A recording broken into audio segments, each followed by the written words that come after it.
A catastrophic earthquake in the Pacific Northwest would topple buildings and bridges, not to mention the damage from a tsunami. And now new research is showing another concern that's worse than previously thought. It's going to be worse than scientists previously thought. It is going to happen. There's absolutely no doubt. A megathrust earthquake will hit North America, the west coast of the US, Washington, Oregon, Northern California, and the west coast of British Columbia. Magnitude 9+ will trigger tsunamis within 8 to 15 minutes that will reach the coastline. But not only that, guys, also, aside from this massive, devastating earthquake of this subduction zone, and we know if plates subduct and they are locked and loaded and they suddenly release, one side jumps up, but the other side could slide down, could also cause land to drop. And unfortunately, it will drop along the coastline, causing major problems. Let's talk about this. Stay with me, guys. There's a new study that just came out. And if you look, I've just been there, you will see the videos in the background. That's what I have filmed in Oregon, Washington, and in BC. The ground beneath the Pacific Northwest might appear peaceful, but it's not. It's absolutely stunningly beautiful, in my opinion, one of the most beautiful areas and coastlines in the world, but it is not peaceful at all. It's overdue. So what looks like solid land, if you go from Northern California to British Columbia in Canada and you're crossing the states of Oregon and Washington, it's in fact the surface layer of a dangerous plate, a sleeping fault zone, one of the most powerful on Earth. And it's silently accumulating strain, and it's locked and loaded. It's a sleeping fault zone that causes these megathrust earthquakes on a regular basis, and it's overdue. And now this new scientific study has revealed something deeply unsettling, guys, because when this fault awakens, means the locked and loaded releases, it may not just shake the region, violently shake it up. They will be lifted up, so to speak, but it may drown it. And according to groundbreaking new research that was published in the Proceedings of the National Academy of Sciences just a few days ago, a major earthquake on the Cascadia subduction zone could cause entire sections of coastal land to suddenly sink as much as 6.5 feet. That is devastating for these coastal communities. And this isn't speculation anymore. It's based on real data and simulations that they have conducted. And it's built on physical evidence that they found that has been left behind by past megathrust earthquakes. Boom, guys, another bad news I have to bring you, and I have to bring to myself because I live in this area. So that most notably event, the massive Cascadia event of 1700s, which has triggered a tsunami so powerful that it was also recorded in Japan, the land level change after such an event wasn't temporary. It was permanent. Fields, homes, and even towns would find themselves below sea level in an instant. In an instant, guys. Within seconds or minutes. But that is only one part of the story. There's way more to the story. So this subsidence, the sinking, combined with accelerating sea level rise, would triple the flood risk for many Pacific Northwest communities. So what used to be rare storm surges could become regular tidal intrusions. That's what this new study says. 6.5 feet land subsidence. Wow. So there's airports, hospitals, schools, emergency services in low-lying areas that may suddenly find themselves unusable if they survive the shaking of a megathrust magnitude 9 earthquake. That's what they need to survive in the first place. But there's a lot of people living in these coastal areas. So over 22,000 people would be immediately exposed to increased flooding. And that number could rise sharply as water creeps further inland. So this raises urgent questions. How exactly does the Cascadia subduction zone work? Why is it so dangerous? And what does this new research change about our understanding of future risks? So the fault zone is right where the Juan de Fuca plate is diving, subducting beneath the North American plate. And it stretches about 600 miles offshore, and it has the capacity to produce anything from magnitude 8 to 9.2 or even higher earthquakes, the so-called megathrust events. And roughly every 300 to 600 years, many scientists say every 300 to 450 years, we're now well past 300 years. Scientists are estimating right now that the likelihood of a major Cascadia event within the next 50 years that it could occur in that time frame is between 10 and 30%. So that number sounds abstract for many of you who say, yeah, within the next 50 years, until you realize the sheer scale of what could happen. And then it's a frightening number how close this thing really is. This new study was led by Dr. Tina Dura and a team of geoscientists, and they have used a high-resolution digital elevation model to simulate co-seismic subsidence scenarios across the Cascadia coastline. And that is interesting, right? Because that gives us a lot of answers. And they have modeled how vertical land motion caused by a future magnitude 9 earthquake would alter the topography of places like Willapa Bay, Grace Harbor, Coos Bay, Humboldt Bay, for example. These areas are already near sea level, and they could suddenly fall below critical flood thresholds. So the researchers then overlaid these findings with national flood insurance data, with these maps that the flood insurance has, and their projections for sea level rise until the year 2100. Unless we have a supervolcano that would erupt and cause everything to cool down, which is a possibility. And you should watch my video that I have just reported about Bolivia, because there's a supervolcano charged by the biggest magma body on land on Earth. This giant is waking up after 250,000 years. In addition to the Campi Flegrei supervolcano that is rumbling in Italy. So that just on a side note. So I don't care so much about any flood insurance map when I'm honest. What I'm interested in is immediately what is happening. And the results are sobering, guys. In the event of a mega quake, the land would drop instantly. And in many locations, the ground would fall below the height of the current 100-year floodplain. And these floodplains, if you're not living in the US, it's important to get insurance for your house. There's a 100-year floodplain, a 500-year floodplain. So you always look up these FEMA maps and look, how could this area flood from rainfall, from rivers nearby, or from whatever, or like the sea level. So it's important. So combine that, and you're left with a picture of coastal transformation that is not hypothetical. It is mapped.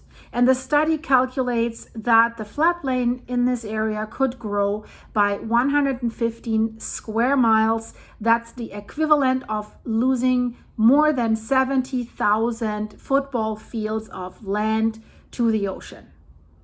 And these implications stretch far beyond the waterline. So the study lines out. Vital infrastructure would be caught in this new floodplain, fuel depots that are along the coastline, wastewater plants, highways, and very important ports.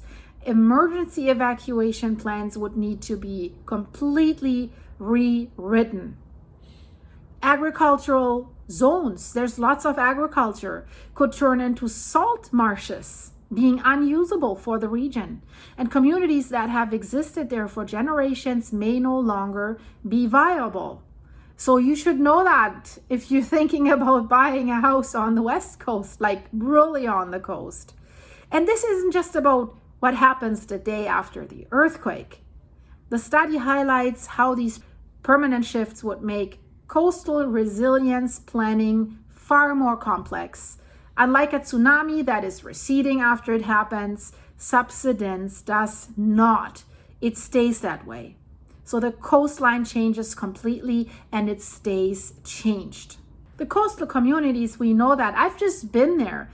In the coastal communities in Oregon and Washington, they're already bracing for tsunamis and for the earthquake. They have the signs everywhere. You're entering the tsunami evacuation zone. You're leaving that tsunami evacuation zone. But they're now forced to consider another threat, one that creeps in after the shaking ends. This new study shows that this megathrust earthquake, if it happens, it would permanently warp the shape of the land. Estuaries would flood, aquifers could be compromised, sewage systems might back up, wetlands would expand into places where they haven't touched in centuries. All of it could happen in the middle of a region home to more than 15 million people. We have big cities there. We have Portland, we have Seattle, the whole Tacoma, Olympia area, and we have, of course, in Oregon, Portland, Salem, Eugene, all these areas, even into Northern California, Eureka, Crescent City, they're also still. And then we have in Canada, the greater Vancouver area and Vancouver Island, Victoria, the capital of British Columbia. So there's urgency. And what makes this especially urgent is what's happening globally right now in 2025. So far this year, guys, we've had more than 50 confirmed volcanic eruptions that have occurred across the Pacific Ring of Fire. And I have just released a video about that the Pacific Ring of Fire has a lot of earthquakes and increased activity. So is this all connected? Is the West Coast next? So it's nearly double the average pace of volcanic eruptions compared to the recent decades. Whoopsie. And it's all connected, the Pacific Ring of Fires. These volcanoes are right where the tectonic plates are crashing against each other. And these earthquakes just recently have struck densely populated areas. Japan, Myanmar, Chile, and Indonesia. I've reported about all this. High magnitude earthquakes. Not a megathrust, but bad enough. Tectonic tension seems to be on the rise. The scientists say it is on the rise. And some scientists caution against linking these events too directly with each other. But many scientists, on the other hand, agree that the Earth's most volatile boundaries are showing signs of increased movement, these tectonic plates. Could it be just a coincidence or the early signs of a larger cycle of crustal stress redistribution? So the Cascadia subduction zone sits squarely on this fiery arc. The question that is hanging in the air, guys, for me and for many other people, probably for you too, when will it happen and what will happen is still unanswered. But I have made a video about a new satellite technology that could give us these answers combined with AI very, very soon. You should check that out. Go to my channel page and check out the videos. But there's more. So one thing we don't really talk about when we talk about the massive earthquakes, I can tell you that research doesn't paint a pretty picture of what could happen in low-lying areas, especially as sea levels continue to rise. What we looked at is kind of a lesser thought about and lesser known consequence of the next earthquake, which is the land subsidence, or the way the land is going to drop down. The Cascadia subduction zone is about 40 miles off the coast. Dr. Tina Dura is the lead researcher and professor at Virginia Tech in the Department of Geosciences. We know it can do this from the coastal geology and the evidence that we see in the sediments of the coastal marshes that show that the land has repeatedly dropped by that amount. Dura says there could be as much as 4 to 8 feet of ground that could collapse. The dropping down of the land is something that can persist for decades to centuries after the earthquake. Historically, there's precedent for what this new study describes. Because after the 1700 Cascadia event, native oral traditions speak of coastlines vanishing beneath the ocean, of rivers reversing, of villages being washed away. And geological evidence is found too. There's ghost forests in Washington. You see the dead trees underwater, buried marshes, tsunami sands very far inland. They all support these oral accounts and the findings that the scientists are giving us. The land did sink, and it stayed that way.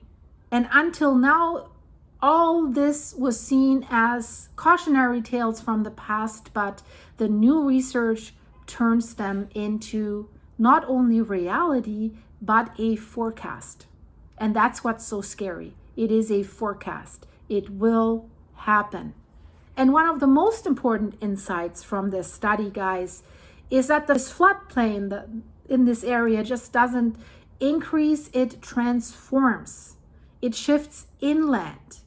And we know if we're in the coastal areas in Oregon, there's mountains that kind of seem to shield cities like Salem, for example, from this danger. But what about Washington? What is definitely true is that what was considered safe, or what used to be safe, will no longer be. The land that people are relying right now for farming, for construction, and even evacuation routes may be cut off when needed the most. So the combination of vertical land motion and that sea level rise is a threat multiplier, as scientists are calling it. It's not just that things will flood, it's that they will flood faster, more frequently, and more destructively than any existing model has assumed.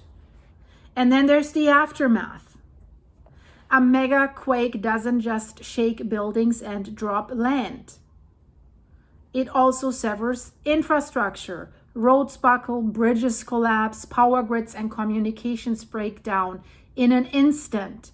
It's all happening together. That's why I said it's the biggest catastrophe.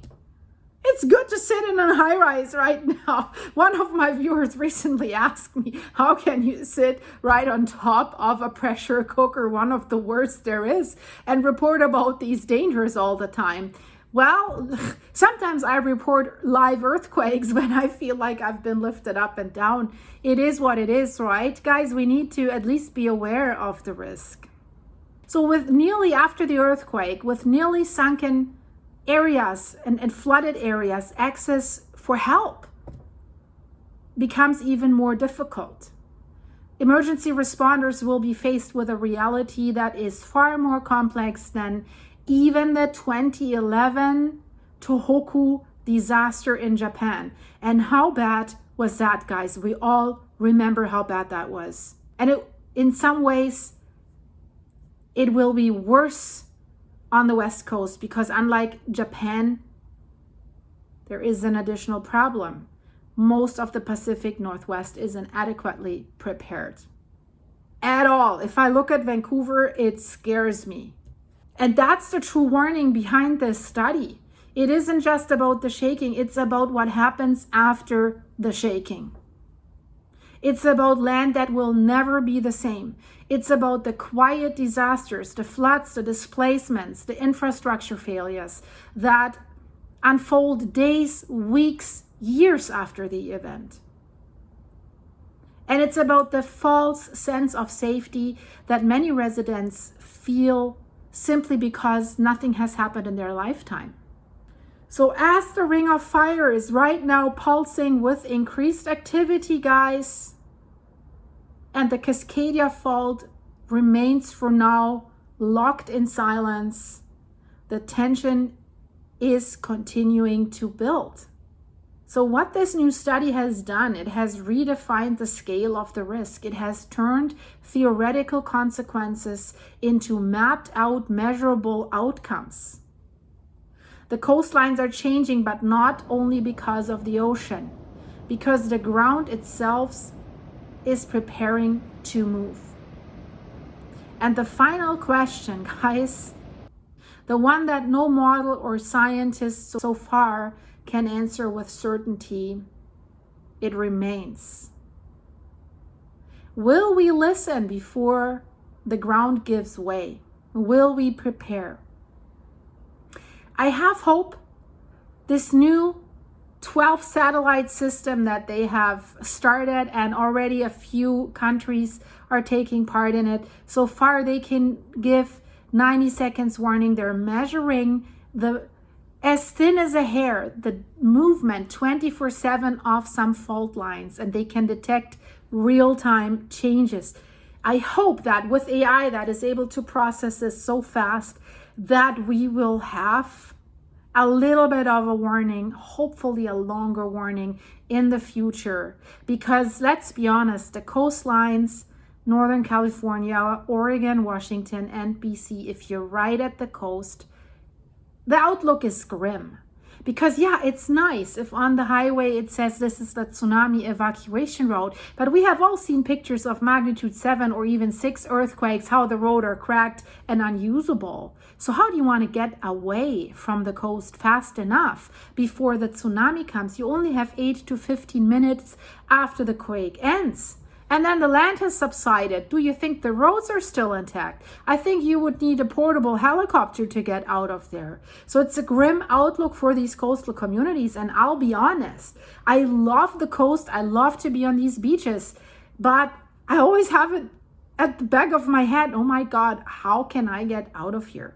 And the tsunami evacuation signs and the roads that you see, yeah, I could drive up that road. I get to my car and then I drive. There is no driving. You would have to really train hard every day to be physically fit enough to make it. But then it's also not a flat surface. It's bullshit. I think really with liquefaction, if you're on the beach and with all that, let's just hope it doesn't happen if we're on the beach, right? That's all we can do. Either not go to the beach or hope it doesn't happen. That's what I draw from this, guys. So stay safe, be prepared, and really check out the videos in the end screen. And if you want to support the channel, check out the links in the description. You can buy me some coffees on my buymeacoffee.com/silky website. Of course, supers, membership, all that supports the channel. Thanks for doing that, guys. I see you very soon. Bye-bye.